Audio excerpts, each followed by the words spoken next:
Christophe, on arrive sur la clôture du salon. Est-ce que tu peux me faire un petit bilan rapide de ces 3 jours qui paraissaient un petit peu exceptionnels, non?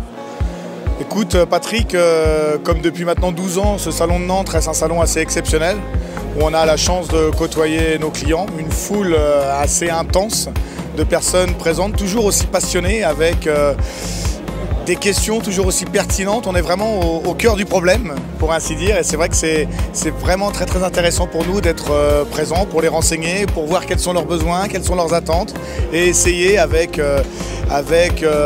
tous les produits dont on a à disposition, de pouvoir répondre à leurs attentes, quoi. Donc c'est vraiment un salon qui est incontournable. Alors moi j'ai eu l'occasion de discuter avec tout ton staff tout au long du salon. Ce qui en ressort, tu as raison de le souligner, c'est que les gens qui sont venus, les visiteurs qui sont venus, sont des gens qui connaissent maintenant l'instrumentation électronique, qui connaissent Humminbird et qui gravissent une marche de plus et qui vont plus loin dans la démarche. Oui, tout à fait, tu as bien analysé la chose. C'est vrai que les clients qui viennent sur le salon, qu'on connaît pour certains d'entre eux depuis 12 ans maintenant, parce que c'est la 12e année, je crois, du salon de Nantes, on les a vus grandir avec nous, acheter leur premier sondeur, et aujourd'hui ils viennent chercher les dernières technologies, le Tone Imagine, le Side Imagine, le 360 pour lequel on a reçu encore une fois le prix d'innovation cette année. Ce sont des gens qui sont vraiment au fait du dernier cri des technologies, et c'est vraiment super intéressant parce qu'on ne perd pas de temps. On a affaire à des gens qui sont vraiment, encore une fois, des passionnés et qui cherchent ce qu'il y a de mieux pour pratiquer leur passion, quoi. C'est super intéressant. Alors, preuve en est, c'est que vous avez eu la bonne idée, la bonne initiative de mettre en place des formations gratuites tout au long du week-end, des formations qui permettaient d'appréhender un petit peu toutes ces questions techniques. Comment ça a été perçu, ça ? Plutôt très très bien. On a la chance avec les différents guides de pêche que l'on suit toute l'année et qui nous suivent toute l'année, qui nous supportent toute l'année, d'avoir la proximité de l'Erdre, d'avoir un bateau à l'eau et de pouvoir offrir à quelques privilégiés qui ont été sélectionnés sur le volet des formations avec ces guides de pêche qui connaissent extrêmement bien les produits Humminbird et qui ont pu leur montrer tout ce qui était possible de tirer de ces produits.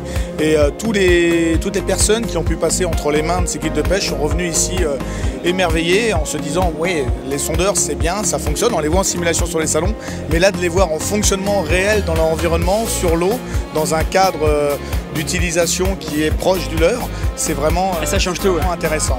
Ouais. Le niveau qualitatif des exposants, on voit que les exposants ont fait des gros efforts pour impressionner un peu le visiteur.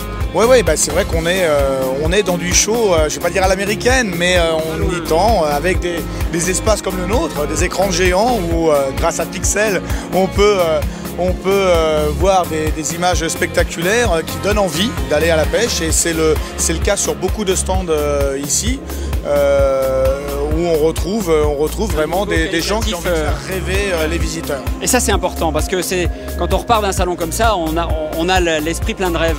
Alors ton actualité maintenant chez Navicom, on s'est vu à Clermont, là c'est Nantes, le prochain rendez-vous, le prochain grand rendez-vous c'est quoi ? Alors le prochain grand rendez-vous avec le public, ce sera, maintenant c'est assez lointain, ce sera en septembre à l'occasion du Grand Pavois, où on sera présent comme d'habitude sur la partie nautisme et aussi sur la partie Grand Pavois Fishing, puisque Navicom a renouvelé son partenariat avec le Grand Pavois Fishing en re-signant pour l'équipement des 15 Vaillant Sport Fishing qui seront présents au salon, et on espère pouvoir renouveler l'opération de formation, d'ouvrir, de donner accès à ces bateaux pour pouvoir faire des formations comme on l'a fait ici, et peut-être de manière un peu plus importante du fait de la durée un petit peu plus longue du salon du Grand Pavois et de la présence de 15 bateaux. Ça devrait nous donner la possibilité d'emmener un petit peu plus de monde sur l'eau pour les faire rêver. Rendez-vous est pris, Fishing TV sera présente évidemment, vous suit toujours avec grand intérêt. Merci Christophe et bonne fin de salon. Merci.